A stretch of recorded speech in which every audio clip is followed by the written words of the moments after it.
Arachnophobia is the fear of irrational phobia of spiders. It is one of the most common phobias and the most widespread phobia of animals. People that suffer this phobia try to stay away from any place where they believe spiders live or where they have observed spider webs. If they see a spider from a distance, they might not be able to enter the area, even if it is spacious, or at least they will have to make an effort to control their panic, which is characterized by sweating, rapid breathing, tachycardia, and nausea. Also, those who suffer arachnophobia, when they see a spider, even big or small, they rush to eradicate the spider, and always using some elongated object so as not to have to get too close to the arachnid. The diagnosis for arachnophobia can be very complicated, since it is simply a fear or aversion that a large part of the population has. In any case, only the most extreme cases are classified as phobia. Like most phobias, arachnophobia can be cured with psychological treatment. The usual thing is to use methods that expose the phobic to the animal that terrifies the people, shock therapy, or systematic desensitization. Another way that may sound strange or even funny is to make those affected watch a Spider-Man movie.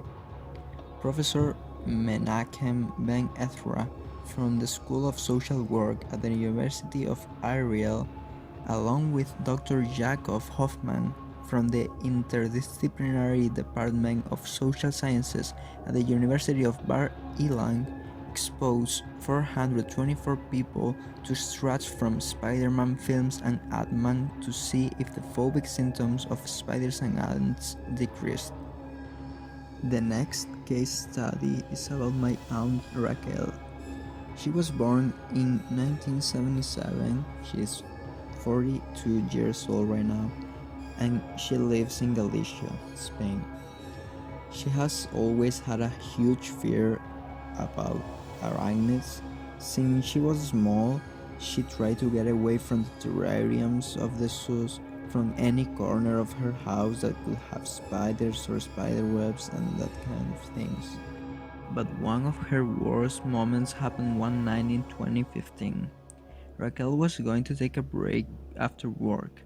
She laid down in her bed as usual, but she fell asleep.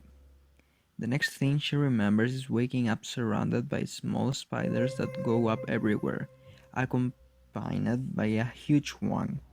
Psychologists say that it has been a dream paralysis and that is very common for very stressed people. Since then, my aunt has had to receive intensive care for her phobia.